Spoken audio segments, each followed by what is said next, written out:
Hello everybody, what's going on? Welcome back to This Week in Esports and Gaming, the show where we talk about the latest and greatest business happenings in gaming, esports, and creator news. I'm your host 𝗠MRK, and we're here for the first full week of October 2023. Let's dive right into it.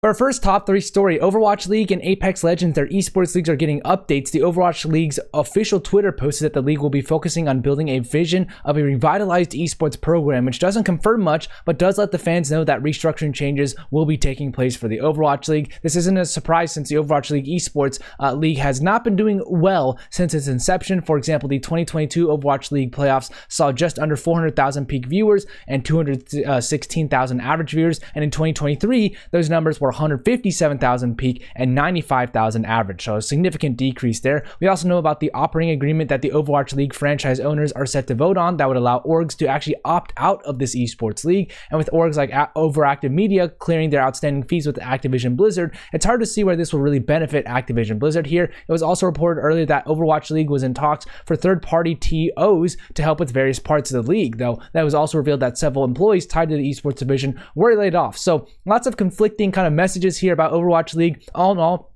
not the best time for the esports ecosystem for Overwatch, but we'll see how they change things around and maybe if they can turn things around. And now for Apex Legends, the 2024 Global Series will continue with some changes and a new region here. So it will now feature 3 LAN events with a total prize pool of $4 million, and 2 teams from China will earn a spot in the Split 1 playoffs.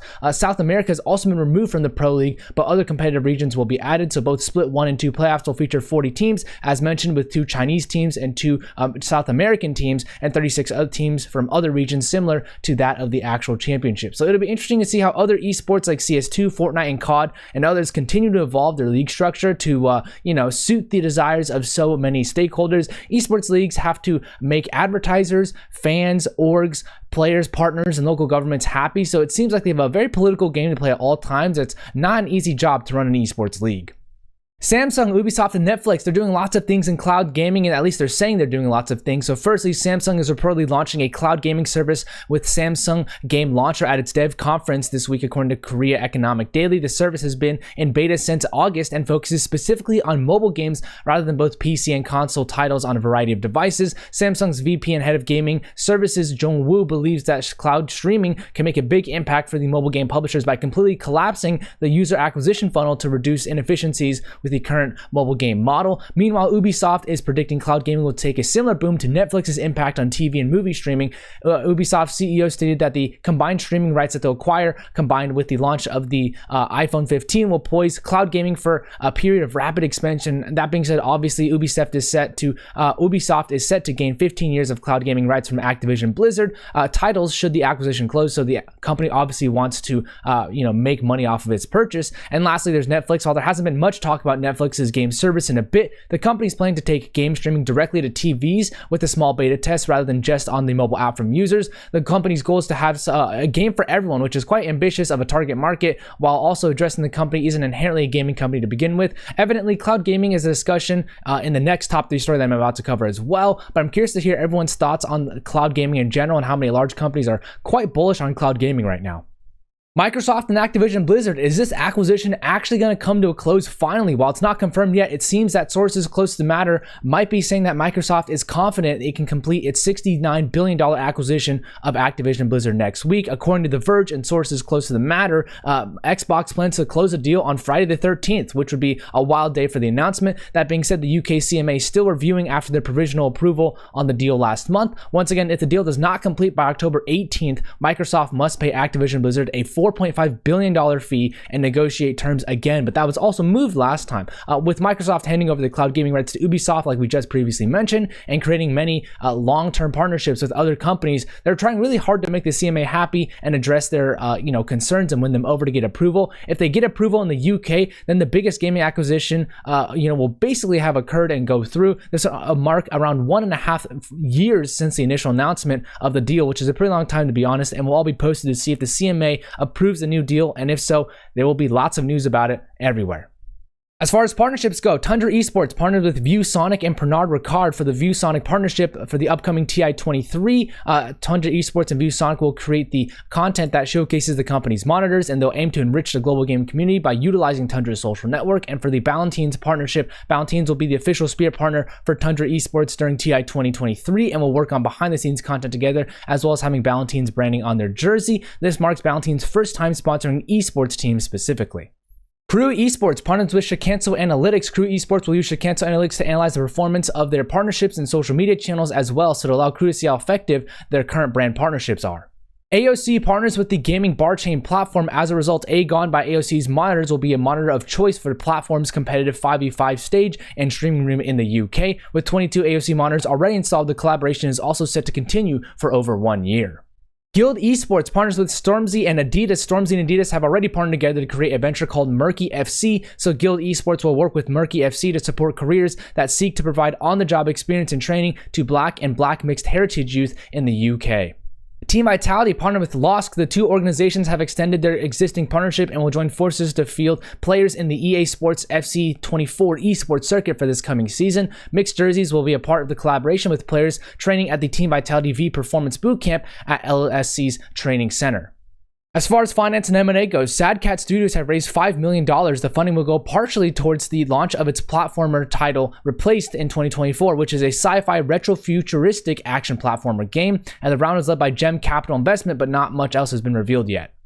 Studio Psy have raised a $7 million seed round. They will use this to develop their second title, with the round being led by Krafton, and while not much else has been revealed about their second title yet, their first title, Eternites, has done pretty well on console and PC where it's currently released.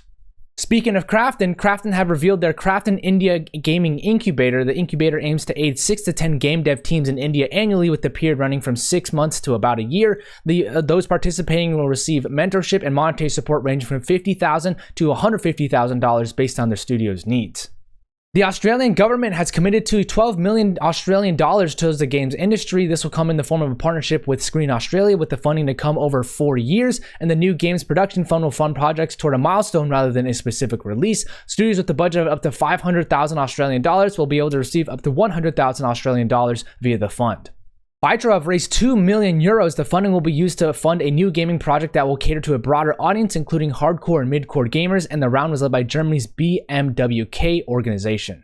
As far as workforce changes go, Jasmine Kitterman joins UT as an account manager and for gaming and esports. Jasmine joins after spending around 1.5 years at 100 Thieves as a brand and an entertainment marketing manager. She was also doing marketing for Access Replay as well as Atlanta FaZe in the past as well. She has lots of experience in the esports space. She holds a bachelor's in comms and journalism from the University of Iowa.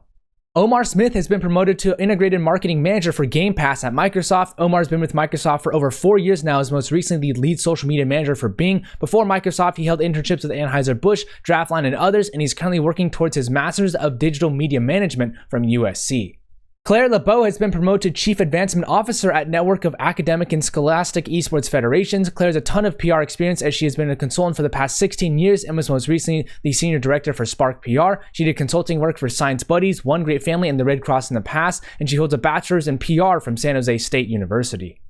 Faisal bin Bandar bin Sultan Al Saud has joined the International Esports Federation as the president. Faisal takes over Vlad Marinescu's position as the new president and will assume the role until the upcoming General Assembly vote to confirm his position. At the current moment, he's the president of the Arab Esports Federation, the VP of the Global Esports Federation, and the chairman of the Saudi Esports Federation, among being tied to the Saudis' PIF. He holds a bachelor's degree from Baylor University. Jen Glennon joins Kotaku as the editor-in-chief. She has a ton of experience in writing, as she was most recently the senior gaming editor for Inverse for 4 years. She spent time at Newsweek as a deputy editor for entertainment and gaming in 2018 and 2019 as well, and she holds a PhD in English from the University of Oxford, among other degrees.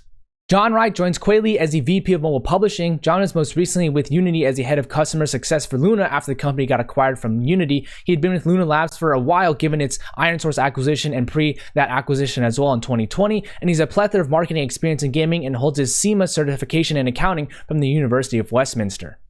Mathieu Yaovietz has been promoted to Associate Marketing Ops Director at Techland. He's been with Techland as a Senior Marketing Manager for around 1 year and was a Channel Marketing Manager before that. Before that, Mathieu spent 4 years at Activision as well, doing brand and PR plans for Call of Duty, Crash Bandicoot, and others, and he holds a Master's in Finance and Accounting from Krakow University of Economics. Danny Appleford joins Dexerto as a staff writer. Danny has a good amount of community management and social media experience as well in the past, as he's done work for Esports, TBNR, as well as Upcomer, and he's currently in his final year working towards his digital communication and media degree at Boise State University. Ebony Hayhurst joins Clutch GG as an esports and gaming data analyst. Ebony joins Clutch GG to do market research and data analysis after spending a good amount of time creating content on LinkedIn about her experience in this space. She's currently a student still and did social media work for Natives Gaming this past year, and she's working towards her degree in business and theater studies and drama at the Sixth Form Bolton. Kenny Carvalho recently created his new studio, Dardo Studios, as the head of talent. He has a ton of recruiting space specifically in creative and art for gaming, and he spent over 5 years at Riot Games as the lead recruiter for art and creative, and also did the same at Wildlife Studios as well as Blizzard in the past. His new studio will focus on creating a one-stop shop for art recruiting, consulting, and co-development under one studio to shake up how game art is created. He owns a bachelor's in computer animation from the Art Institute. As far as new stuff goes, 5 former Ubisoft executives have been arrested after a sexual harassment investigation. Among those who were included were former Chief Creative Officer Serge Hasquiot and ex-VP of Editorial and Creative Services Tommy Francois. This comes after the allegations of widespread abuse, harassment, and discrimination at Ubisoft were revealed. Epic Games are going to increase Unreal Engine prices for non-game devs. Epic Games CEO Tim Sweeney mentioned that the industries outside of game dev will only be able to access Unreal Engine through a seat-based enterprise software playing license, which isn't unusually expensive or unusually inexpensive, as he mentioned. This includes devs using Unreal Engine for film, TV, automotive, and other industries. That's it for this week in esports and gaming. Thank you so much for tuning in. Credit to the authors and brands themselves for the images and information provided. If you want to support the Esports Advocate, please click the link down in the comments. And if you want to support me, please tag someone down below who would appreciate this or share this with your network. And as always, everybody, have a great day.